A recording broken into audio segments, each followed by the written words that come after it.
Greetings, my beautiful lovelies. It's Emmy. How are you? It's great to see you and welcome back. Today's video is sponsored by Helix Sleep. Helix are the makers of premium mattresses and bedding that are customized to suit your needs and shipped conveniently right to your doorstep. Did you know that March is National Sleep Awareness Month, which is perfect if you're considering getting a new mattress? We've had our Helix Sleep mattress for several years now, and we've been getting terrific sleep. It is such an upgrade to our old mattress, which served us well, but was definitely getting lumpy and bumpy. I think one of the things I was most impressed with when we got our new upgraded mattress is the fact that the top of the mattress is nice and soft and plush, and beneath it there's tons of spring support. So when my husband gets up in the middle of the night to use the bathroom, I don't even notice him getting out of bed or coming back. And sleep is super important. Sleep deprivation increases your risk for heart disease, depression, and obesity. And I think most of us can relate to the fact that when you don't get enough sleep, you have reduced memory function and emotional regulation, right? Cue the grumpies. So if you're considering a new mattress, consider Helix Sleep. They have a 120-night sleep trial to make sure you love it. There's free delivery if you live in the US, and they have a terrific sleep quiz to match you with the perfect mattress. You just enter your sleeping preferences.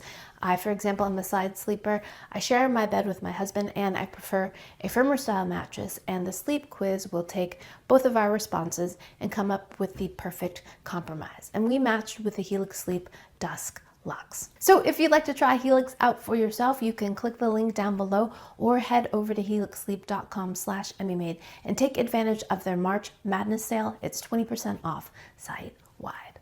Big thanks to Helix Sleep for sponsoring this video and for their continued support so I can make better videos for all of you. All right, my lovelies, today we are going to be making French toast, but it's going to be deep fried. Is this a good idea, is what I want to know. Deep fried French toast. I think so. It makes me think of other deep fried sweet like things like donuts, right? But French toast is coated in a custardy batter. I'm not sure how great of an idea it is to put this in very hot oil, but it looks great. And a restaurant called Medium Rare makes this, and according to Esquire magazine, this is the best French toast in America.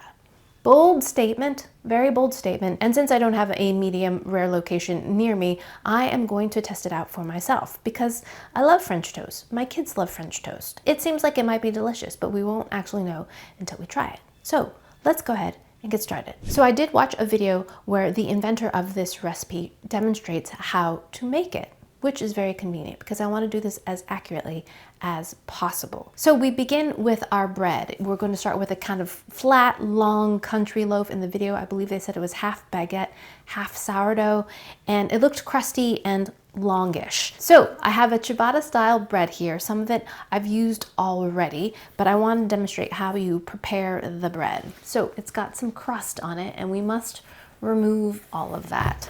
So we want it to have a decent profile, so I don't want to take off too much. Just going to take off the top edge and the bottom. And this will allow the custard to absorb better into the bread.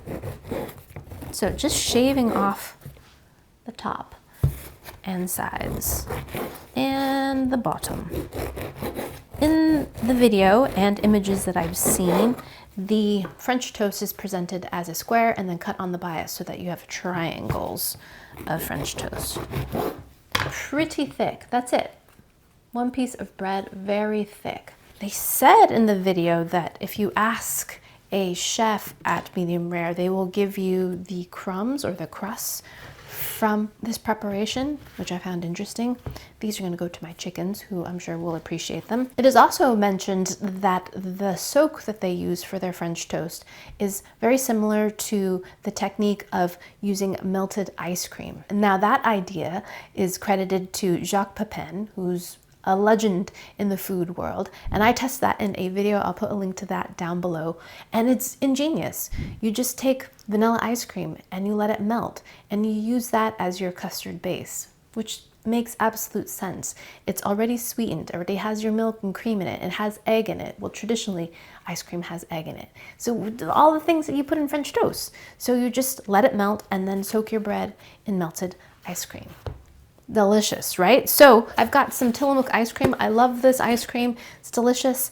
And I let this sit in the refrigerator and I was amazed. Look, this is the melted ice cream. Look at that. It's supposed to be melted, and it is. It's been sitting in my refrigerator. Again, some of this is missing because I did some prep in advance, but look at this. This is the melted ice cream. And it's melted, but it's actually quite solid. I believe last time I used Haagen-Dazs, and that was much more liquidy. This is liquidy, but not nearly as liquidy as I thought it was going to be. Interesting, right? So I've got about a quarter of this left in the container, and all we do now is take our bread, and I'm just gonna put it in here, and then let it sit overnight in this liquid or foam.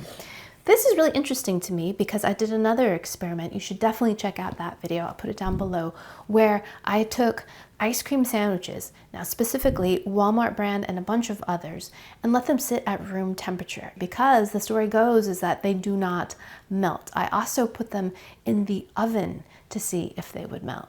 Definitely check out that video. I think you'll find it very interesting, but this is reminding me of that. Now I think what's happening here is a lot of air is whipped into the ice cream, but a lot of air remains in this custard. So it makes it thick. There's also cream, skim milk, milk, sugar, egg yolks, vanilla extract, 2 types of gum, and natural flavor. So I'm thinking the gums are also making this thicker too. Interesting. So we'll let this sit for another batch. The overnight soaking I think is pretty important because our bread is pretty thick. So this is what I've done here. I've got 2 pieces of bread that have been sitting in the melted ice cream. So let's go ahead and drain it. All right, let's see what we've got. See how thick it is? Wow.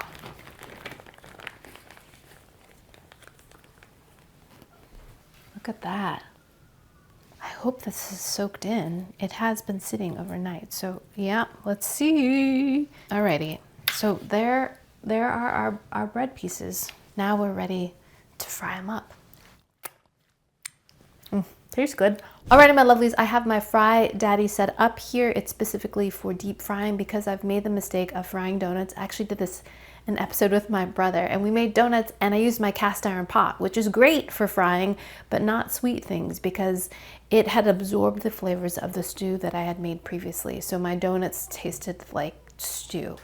So I have a very specific setup for frying things, specifically sweet things. Now this does not have a thermostat, so it's at 350, 360 or so, which is a good temperature to fry at. And I've just got plain vegetable oil in here.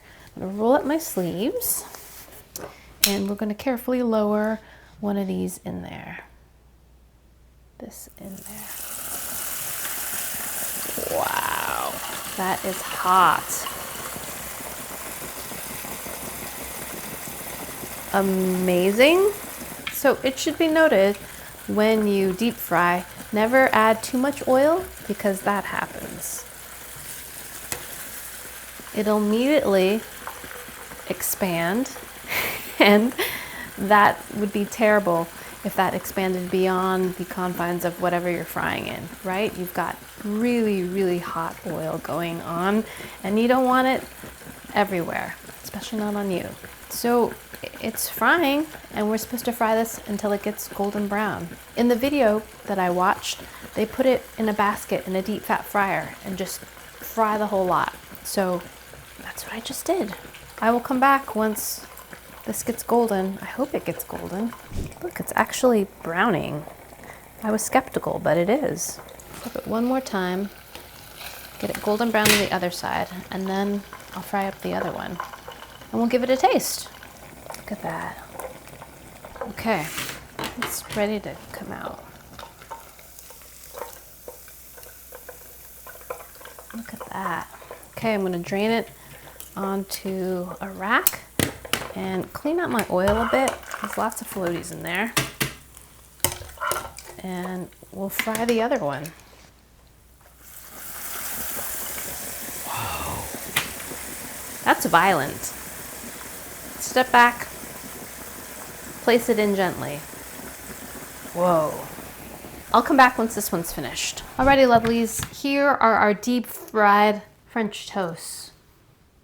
Look pretty good. This one I fried a little bit longer because I wanted it to be more crispy. This one I fried a little bit less. I did notice when I was finished frying, I scooped out a lot of the fried batter. I hope that that hasn't tainted the oil with any kind of creosote flavors, but we shall find out. Alrighty, lovelies, let's eat this while it's hot. I'm gonna plate it up, cut it on the bias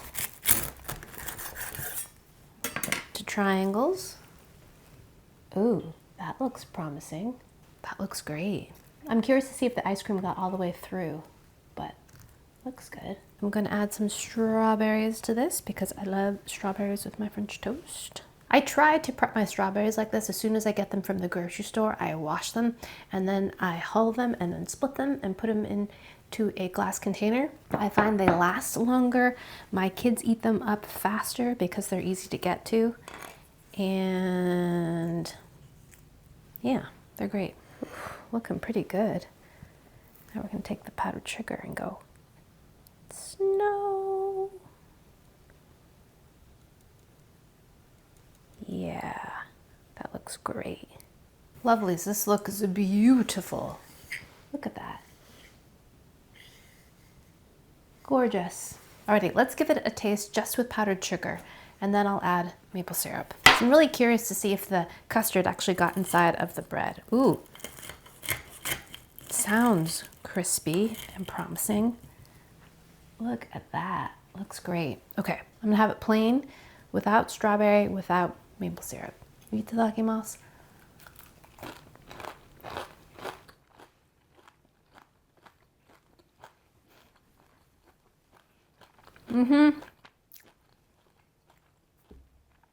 Pretty stinking delicious. I know what it tastes like. It tastes like funnel cake. As you could hopefully hear, it's crisp on the outside and has a pleasant fried flavor to it. Just like funnel cake, donuts, churros, that same oily, sweet friedness. Yep, it's happening here. Frying it to the crisp state is a good idea. See that? You can hear it. The sugar that was in the melted ice cream definitely caramelized. You have to be careful. It does brown very, very quickly, but it lends to a nice crust.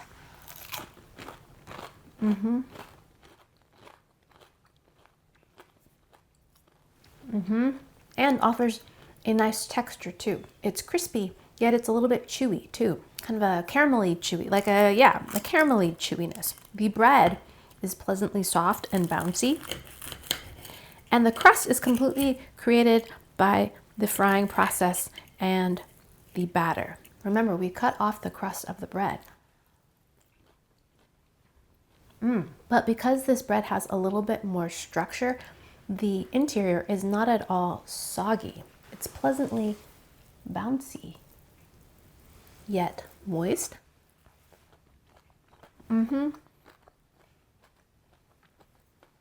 It's delicious. And I haven't put any maple syrup on this at all, although I think a little bit will be nice. So I'm going to add a little bit of maple syrup.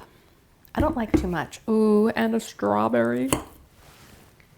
All right, that works. Here we go.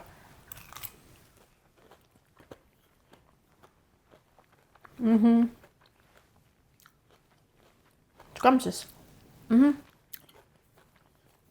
Stunning. Absolutely stunning. Oh my gosh. I recommend this one. I do. Is it worth it? I'm not sure. I think my only reservation to making this again would be dealing with the oil, the frying aspect. I would only feel comfortable frying these 1 or 2 at a time because it does do a lot of this kind of fizzing action, overflowing action. So you do have to keep an eye on it. Do not overfill your pot with oil. Make sure that the oil is hot enough. Now the results are very good, but what I also like is that it's a kind of a refreshing take on something that most of us are very familiar with. Deep frying it with this kind of bread really does change it a bit. It makes it a little bit different, yet familiar. And in terms of using the ice cream technique, I would 100% recommend doing that. Whether or not you decide to deep fry or not, it totally works. It's absolutely fantastic using melted ice cream as your custard for your French toast. Whether or not you want to go to the lengths of deep frying it, that's totally up to you, but you should try it because it's it's epic. It's just so good. If you decide to deep fry, I would recommend using a sturdier, thicker loaf of bread, because the deep frying process, you're going to have to manipulate the bread and you wouldn't want it to fall apart. If you use a softer, thin style bread, it would fall apart in your fryer and you would have a mess. But very good, very good. Okay, here's another crispy bit with a little bit of maple syrup and a strawberry. Here we go. Listen.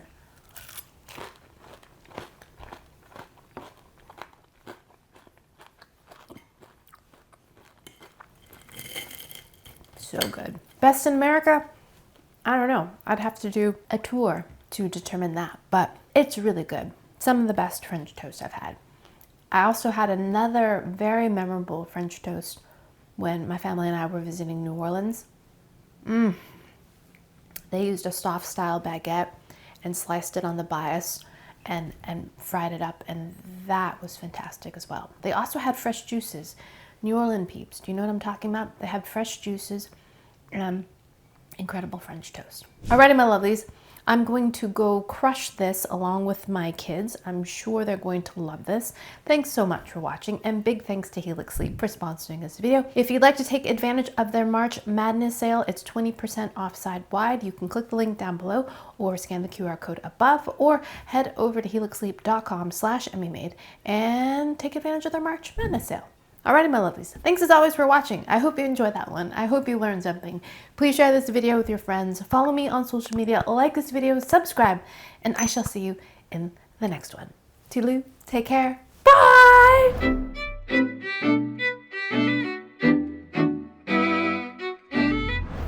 It's time for lunch. Nom nom nom nom!